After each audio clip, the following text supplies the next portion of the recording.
नमस्कार दोस्तों, स्वागत है आप सभी का आपके अपने YouTube channel the final touch पे। उम्मीद करता हूँ आप सब काफ़ी अच्छे होंगे। चलिए स्टार्ट करते हैं। सबसे महत्वपूर्ण सवाल जो हमेशा परीक्षा में आते हैं और ये आपके रेलवे, एसएससी, पुलिस और बाकी जो भी परीक्षाएं होती हैं उनके लिए काफ़ी ज़्यादा इंपॉर्टेंट रहने वाला है। तो वीडियो को अंत तक आप देखिएगा, आपको ज़रूर इससे फ़ायदा देखने को मिलेगा। ये हमारा पार्ट नंबर 33 है। इसके पहले मैंने 32 पार्ट्स के वीडियोस बना दिए हैं और उसके प्लेलिस्ट का लिंक मैं डिस्क्रिप्शन बॉक्स में नीचे दे दूंगा। तो आप वहां से जा करके सारे वीडियोस को देखेंगे और वहां से जो तरीके मैंने बताए हैं उनको सीख लेंगे, देन डेफिनेटली आपको काफ़ी ज़्यादा फ़र्क देखने को मिलेगा। ठीक है, चलिए स्टार्ट करते हैं। हमारा आज का क्वेश्चन नंबर फर्स्ट क्या बोला है क्वेश्चन नंबर पहले में, देखिए। इसमें इसने बोला है कि यदि 4 आदमी 96 मीटर लंबी दीवार को 2 दिन में पेंट कर सकते हैं तो 6 आदमियों द्वारा 72 मीटर लंबी दीवार को पेंट करने में कितना टाइम लगेगा।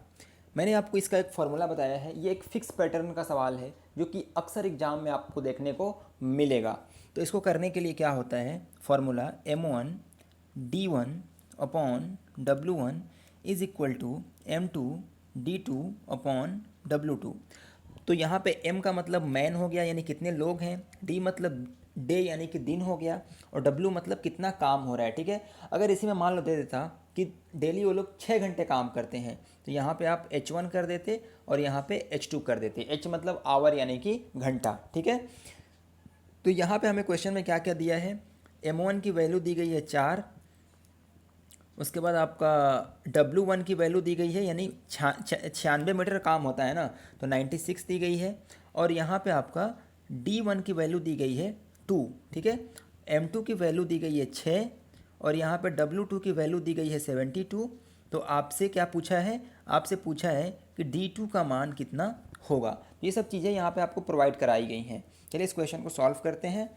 तो सबसे पहले हम लिखेंगे 4 यानी M1 की वैल्यू इंटू 2 डेज़ में हो रहा है, 2 दिनों में हो रहा है, इंटू 2 अपॉन 96 मीटर पेंट हो रहा है इज इक्वल टू M2 में क्या है 6 है और कितने दिनों में हो रहा है यही तो निकालना है हमको, और कितना काम हो रहा करना है 72 मीटर।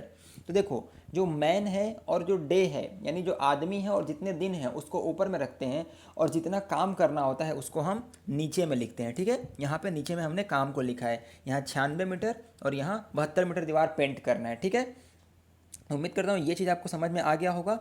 अब कुछ नहीं करना है, इसको सॉल्व कर देना है। 12 × 8 = 96, 12×6 = 72, 6 से 6 कैंसिल आउट हो गया, 4 दूनी का 8, एक्स की वैल्यू कितनी आ गई 1, यानी कि 6 आदमी 72 मीटर दीवार को एक दिन में बना लेंगे। ठीक है, तो यहाँ पे आपका दिन निकल गया, एक दिन में पूरा काम खत्म हो जाएगा। अगर 4 आदमी 2 दिनों में 96 मीटर दीवार पेंट करते हैं तो 6 आदमी एक दिन में 72 मीटर दीवार पेंट कर लेंगे। और इस तरीके से आप क्वेश्चन को सॉल्व कर सकते हैं। बिल्कुल आसान सा सवाल है, बहुत ही अच्छा सवाल है। ठीक है, एग्जाम में ऐसे सवाल आपके दिखेंगे। अगला सवाल देखते हैं क्या है।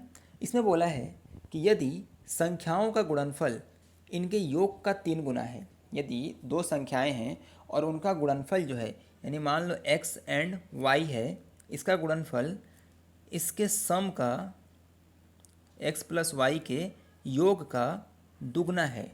ठीक है, इसका गुणनफल, सॉरी यहाँ पे 2 नहीं होगा, 2 यहाँ पे होगा। ठीक है, इसके योग का 3 गुना है। ठीक है, इसके योग का 3 गुना, तथा एक संख्या क्या है इसमें से 12 दी गई है, तो दूसरी संख्या क्या होगी।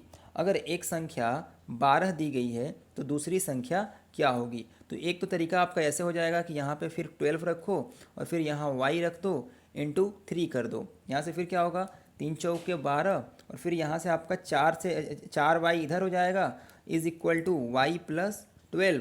अब इस y को इधर लेके आओगे तो 4 में से 1 घटेगा 3y, 3y is equal to 12, तो y की वैल्यू क्या आ जाएगी 4। ठीक है, इस तरीके से आप इस सवाल को सॉल्व कर सकते हो। क्या करना था, तो बोला था कि 2 संख्याओं का गुणनफल यानी x मान लिया मैंने कि पहली संख्या x है, दूसरी संख्या y है, तो x y ये इसका गुणनफल हो गया, बराबर है किसके, उसके योग के 3 गुना के। तो उस संख्याओं का योग x प्लस वाई हो गया और उनका 3 गुना। ठीक है, तो x प्लस वाई इंटू 3 के बराबर ये हो गया। उसमें से फिर ये बोला है कि एक संख्या 12 है, एक संख्या 12 है तो दूसरी संख्या बतानी है। तो हमने यहाँ पे x को मान लिया कि 12 है, तो यहाँ पे x की जगह पे मैंने यहाँ 12 रख दिया और यहाँ पे भी 12 रख दिया। अब जब मैंने इसको सॉल्व किया तो 3 चौके 12 हो गया, तो यहाँ पे 4y इज इक्वल टू क्या बचा 12 प्लस y, और फिर इस y को मैं इधर लेके आऊँगा तो 4 में से एक y घटेगा, कितना बच जाएगा 3y, 3y के बराबर 12 आ गया, तो y की वैल्यू क्या आ जाएगी 4, जो कि आपका ऑप्शन नंबर सी में दिया गया है। ठीक है, ये आपका करेक्ट आंसर हो जाएगा। अब इस सवाल को करने का एक और तरीका है जो कि ऑप्शन मेथड है। ठीक है, और वो बेस्ट मेथड है। कैसे, हम देखेंगे, बोला है कि एक संख्या 12 है। ठीक है, एक संख्या 12 है और इसने कंडीशन क्या दिया है कि यदि संख्याओं का योग, संख्याओं का गुणनफल इसके इन दोनों संख्याओं के योग का 3 गुना के बराबर है। ठीक है, तो मैं अगर मान लूँगा कि पहली संख्या 12 और बोला है कि दूसरी संख्या क्या है, और दूसरी संख्या 2 अगर मान लिया मैंने, ठीक है, तो इनका गुणनफल कितना होगा 24। ठीक है, इसका गुणनफल जो होगा 24 हो जाएगा, और इस कंडीशन के अनुसार क्या होना चाहिए कि 12 प्लस 2 14, 14 इंटू 3 इसके बराबर होना चाहिए। होगा क्या, नहीं होगा, तो यह ऑप्शन आपका कट जाएगा। फिर हम दूसरे ऑप्शन को चेक कर लेंगे, तो देखो 12 है पहली संख्या, इंटू 3 कर लेंगे 36 आ गया, और इसे कंडीशन के अनुसार क्या होना चाहिए कि 12 प्लस 3 इंटू 3 बराबर 36 आना चाहिए, तो 12 3 15 या 45 आ जाएगा, तो ये भी हमारा आंसर नहीं हो सकता।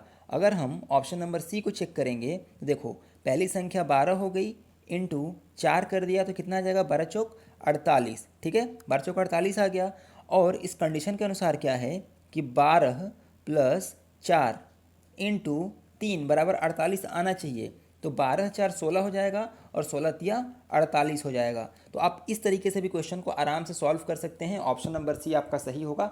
आप ऑप्शन डी को भी रख करके चेक एक बार कर सकते हैं। ठीक है, तो काफ़ी अच्छा सवाल है, और ऐसे सवाल भी एग्जाम में अक्सर देखने को मिलते हैं।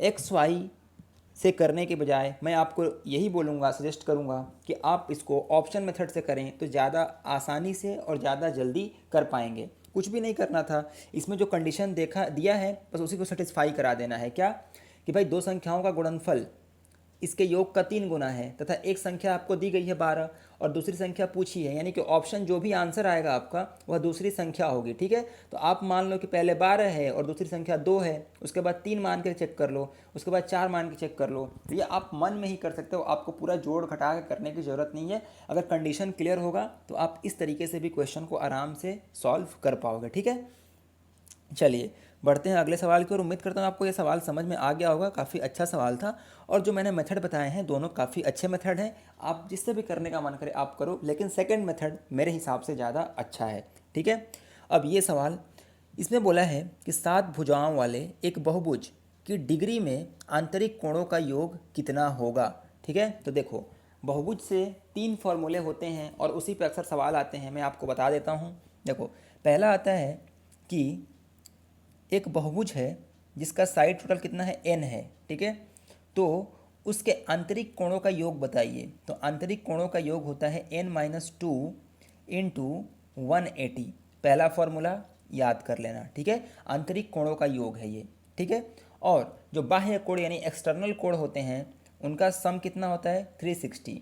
और वहीं अगर बोल दे कि प्रत्येक बाह्य कोण का मान बताओ, तो 360 अपॉन n कर दोगे तो प्रत्येक बाह्य कोण का वैल्यू आपको पता चल जाएगा। ठीक है, और अगर बोलेगा कि प्रत्येक इंटरनल कोण यानी कि जो अंतः कोण है, आंतरिक कोण है, उसका मान बताओ, तो ये n-2 इंटू 180 अपॉन n कर दोगे तो ये प्रत्येक आंतरिक कोण का मान समझ में आ जाएगा। ठीक है, इसमें एक और चीज़ पूछता है कि इसके टोटल कितने डायगोनल बनेंगे, यानी विकर्णों की संख्या बताइए। ठीक है, बोलेगा कि n साइड का एक बहुभुज है, इसमें विकर्णों की संख्या बताइए, तो होता है n इंटू n-3/2। ठीक है, n into n-3/2 is equal to क्या हो जाता है विकर्णों की संख्या। तो उम्मीद करता हूँ ये तीनों फार्मूला आपने कहीं नोट कर लिया होगा।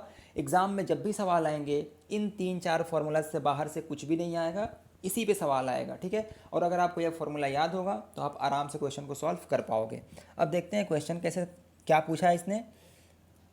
इसने बोला है कि 7 भुजाओं वाले, यानी n की वैल्यू क्या है आपकी 7 दी गई है, और बोला क्या है कि एक 7 भुजाओं वाले एक बहुभुज की डिग्री में आंतरिक कोणों का योग बताना है। आंतरिक कोणों का योग क्या होता है, आंतरिक कोणों का योग होता है n-2 इंटू 180, ठीक है। और n की वैल्यू 7 रखोगे, 7 माइनस 2 इंटू 180, यानी 7 माइनस 2 कितना हो जाएगा, 5 इंटू 180, मतलब 18 पंचे 90, 900 आपका आंसर हो जाएगा, जो कि ऑप्शन नंबर डी में दिया गया है, ठीक है। इसमें कुछ भी पूछ सकता है, आप बता दोगे। अगर बोलेगा कि डायगोनल कितने होंगे, तो आप फॉर्मूला लगा दोगे n इंटू एन माइनस 3/2, ठीक है। और n की जगह पे 7 रख दोगे तो आपका आंसर आ जाएगा, ठीक है। चलिए आगे बढ़ते हैं अगले सवाल की ओर। उम्मीद करता हूँ कि ये सवाल आपको अच्छे समझ में आ चुका होगा। ये आपका कुछ अंडर रूट में कुछ कुछ दिया गया है, देखते हैं कैसे होगा ये सवाल। बोला है 4√18 प्लस 7√32 माइनस 2√50, इसकी वैल्यूज बतानी है, ठीक है। तो देखो 4 दिया है यहाँ पे, अंडर रूट में क्या लिखा है, 9 इंटू 2 ही तो लिखा है, प्लस 7 है, इसमें अंडर रूट में क्या लिखा है, इसमें 16 इंटू 2 ही तो लिखा है। और यहाँ पे अगर हम बात करें तो 2 अंडर रूट 2 इंटू 25, यही लिखा है ना।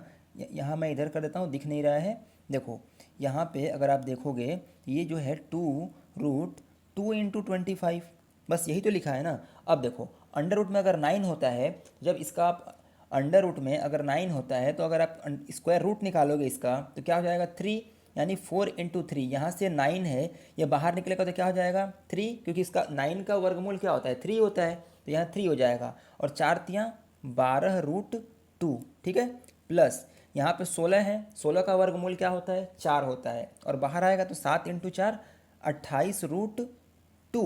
वैसे ही यहाँ पे 25 है, 25 का स्क्वायर रूट क्या होता है 5 होता है, और 5 इंटू 2, 5 गुणे 2 कितना हो जाएगा 10, माइनस 10√2 हो जाएगा, ठीक है।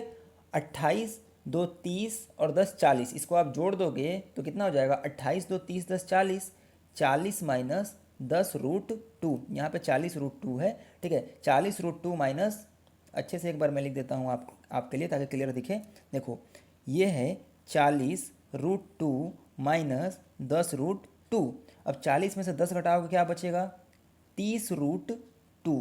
30√2 कहाँ दिया है, यहाँ पे दिया गया है, यही आपका सही आंसर होगा। तो कुछ भी नहीं करना था, बस इसको थोड़ा सा ब्रेक करके लिख देना है। 9 इंटू 2 18, 16 इंटू 2 32, यहाँ पे 2 इंटू 50 20 हो जाएगा, 50, 2 इंटू 25 50 हो जाएगा। 9 का स्क्वायर रूट ले लोगे, 4 तियाँ 12, 16 का स्क्वायर रूट ले लोगे 4 हो जाएगा, 7 चौक 28, और 25 का स्क्वायर रूट लोगे क्या हो जाएगा 5 हो जाएगा, 5 दूनी का 10, और फिर इसको जोड़ दोगे 28 और 12 कितना होता है 40 होता है, 40√2 माइनस 10√2, यहाँ से आप माइनस कर दोगे तो 30√2 आपका आंसर बन जाएगा, ठीक है। तो उम्मीद करता हूँ ये सवाल आपको समझ में आ गया होगा। कोई भी डाउट हो कहीं भी किसी भी क्वेश्चन में तो आप मुझसे बिल्कुल बेझिझक पूछ सकते हो कमेंट बॉक्स में, मैं आपके हर एक क्वेरी का रिप्लाई करूँगा। कोई भी सजेशन हो अगर आपका तो वो भी आप दे सकते हो कि ऐसे क्वेश्चंस हमको चाहिए, इस टाइप के क्वेश्चंस चाहिए, आपको आसान क्वेश्चन चाहिए वो भी करा दूंगा, हार्ड क्वेश्चन चाहिए वो भी करा दूंगा, ठीक है। तो जैसे क्वेश्चन के आप डिमांड करोगे बिल्कुल वैसे क्वेश्चन मैं करा सकता हूँ, लेकिन अभी मैं सिर्फ रेलिवेंट क्वेश्चन करा रहा हूँ जो कि आपके एग्जाम में आते हैं, ठीक है। तो आपके जो भी डाउट्स हो सजेशन हो आप कमेंट बॉक्स में ज़रूर दें। चलिए अगला क्वेश्चन देखते हैं हम। बोला है कि एक आदमी 5 किलोमीटर प्रति घंटे की गति से चलता है और एक पुल को 18 मिनट में पार कर लेता है। पुल की लंबाई बतानी है कितनी है। 5 किलोमीटर प्रति घंटे की गति से चलता है और 18 मिनट में पुल को पार कर लेता है, ठीक है। हमको फॉर्मूला पता है क्या, speed is equal to distance upon time होता है। हमें डिस्टेंस निकालना है, distance D is equal to speed into time होगा। स्पीड कितनी है 5 किलोमीटर प्रति घंटा, रहने दो किलोमीटर प्रति घंटे में ही, ठीक है। 5 इंटू 18 मिनट दिया है ना, तो 18 मिनट को हम घंटे में बदल देंगे तो 60 से डिवाइड कर देंगे। क्यों, क्योंकि 60 मिनट बराबर क्या होता है एक आवर होता है, तो 1 मिनट बराबर क्या होगा 1/60 आवर, ठीक है। तो 18 मिनट बराबर क्या हो जाएगा 18/60 आवर, ठीक है। तो उम्मीद करता हूँ समझ में आ गया होगा आपको ये चीज़। तो यहाँ से मैंने लिख दिया d is equal to 5 into 18/60 hour, ठीक है, यानी घंटा।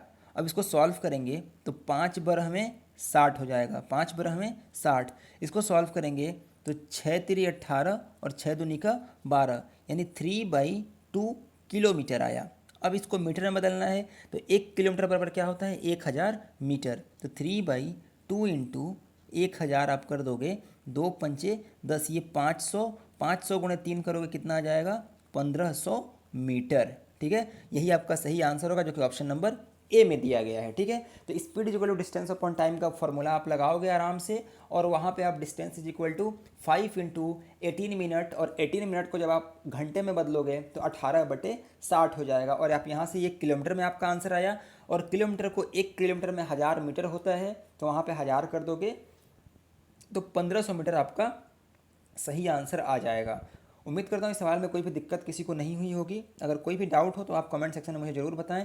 देखिए ये सवाल मैंने पहले कराया हुआ है, तो ऐसे सवाल आप आराम से कर सकते हैं। इसमें क्या बोला है कि एक आयत का परिमाप 28 सेंटीमीटर है, यानी कि आयत का परिमाप क्या होता है, 2 इंटू एल प्लस बी होता है। ठीक है, पेरीमीटर।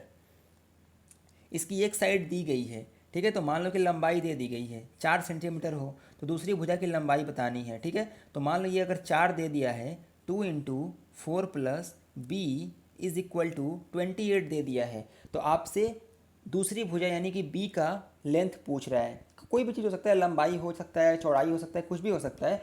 आपको बेसिकली एक्स प्लस वाई मान लो दिया गया है, यहाँ पे एक्स प्लस वाई और वाई की वैल्यू पूछ रहा है। ये बताया नहीं है कि लंबाई है कि चौड़ाई है, तो आप जो भी साइड लंबा होगा तो आप बोल दोगे कि लंबाई है। देखो एक्चुअली क्वेश्चन में पूछा है कि भुजा की लंबाई बतानी है, यानी कि चौड़ाई दिया गया है, 4 सेंटीमीटर क्या है, चौड़ाई है, और आपको उसकी लंबाई बतानी है। ठीक है, तो आप इसको सॉल्व कर दोगे तो लंबाई आ जाएगा।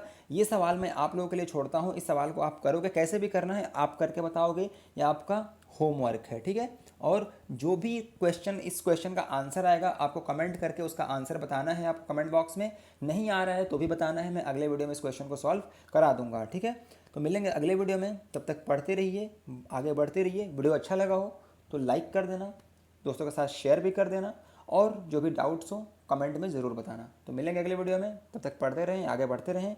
जय हिंद।